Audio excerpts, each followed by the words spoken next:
Oh, howdy all, grab yourself a drink, it's time for some Path of Exile discussion. New day, new patch, seems like there's been a few of those so far this league, and 3.18.0e has a number of little changes in it that will be of interest to some players, especially those of you that have the means to get your hands on a Headhunter. So let's start with the stuff related to Headhunter, then after that we'll look at the things related to Apex Sentinels, and after that the generic stuff. Headhunter is being buffed considerably.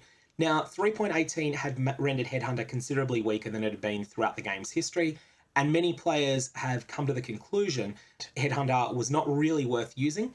Either you had the resources to acquire a Mage Blood and then you used a Mage Blood instead, or alternately, you didn't have the resources to acquire a Mage Blood, you did have the resources for a Headhunter, and then in that case you would probably use a 20 Exalt Stygian Vice or so, and that would provide better performance, and if you wanted some rare mod stealing, you would use Inspired Learning.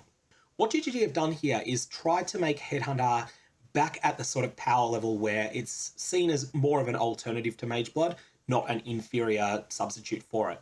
Obviously, they have different strengths. Headhunter's better in areas where there's lots and lots of rare monsters, like the domain of Unrelenting Timeless Conflict, whereas Mage Blood tends to be better against bosses. But these two items were intended to be reasonably equal in power, and Mage Blood in 3.18.0 was just miles better than Headhunter. So with that in mind, here's the changes. When you kill a rare monster, you gain its modifier for 60 seconds rather than 20. So in a lot of ways, this is like bringing about the old self-cursed temporal chains, but giving that for free.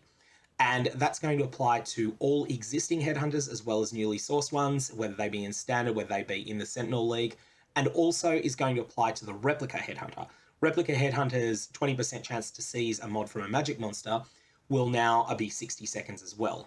Now, there's also been some technical work that's been done behind the scenes to improve the performance associated with rare monsters, and particularly the amount of memory that gets taken up by some of the mods that do more special things. So things like Arakali Touch that come up pretty rarely at the moment, those mods will spawn a projection of a map boss, and that ends up being something that ties up quite a bit of your system's memory.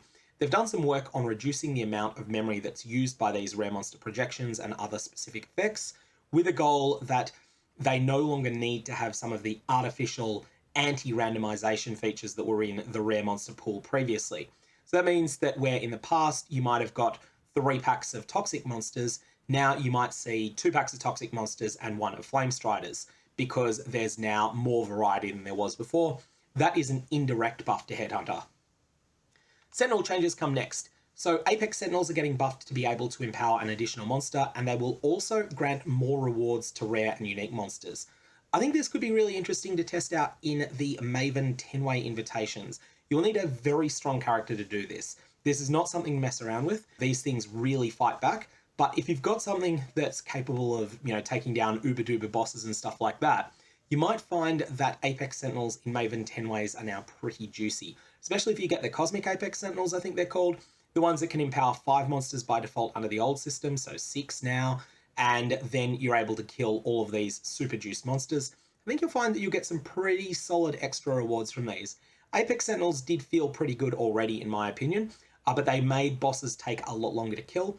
So if that's the case, if you can cope with a monster taking a lot longer to kill, 500 million effective hit points or more, then you will find that the payoff should hopefully be there. Couple of particular monsters that cause problems with this are Malachi the Nightmare and Katarina Master of Undeath. These are no longer going to be able to be empowered. Now there's a couple of just general changes. Hide filtered ground items is finally becoming enabled by default. This should have happened when the feature was added. What this means is that if you have items that your loot filter is hiding, let's say that you don't show Scrolls of Wisdom, then the Scroll of Wisdom will not be rendered on the ground. This is designed as something for people with medium NPCs to tremendously improve their game performance. If you've got a high NPC, this probably won't affect you, and you can turn this feature back off if you want. A couple of other fixes that have been made. Killing Zesht Ula in the wild while affected by Covetous Shrine wasn't working for one of the Domination Encounters challenges. You need to kill a Breachstone while affected by Covetous Shrine. It was working with the other 5, it wasn't working with Zesht Ula, so that is now fixed. Breach commanders could be found with monster modifiers that weren't working on them. That's not going to happen anymore. Crystal Ore bosses could become invulnerable in certain situations. That's being fixed. And one of the achievements couldn't be completed. And there was an instance crash that's been fixed, which has got a whole lot of, not a very descriptive line. In addition, GGG have also fixed the Krangle text bug, which was a lot of fun, but is something that I think Betrayal farmers in particular will be happy to see the back of.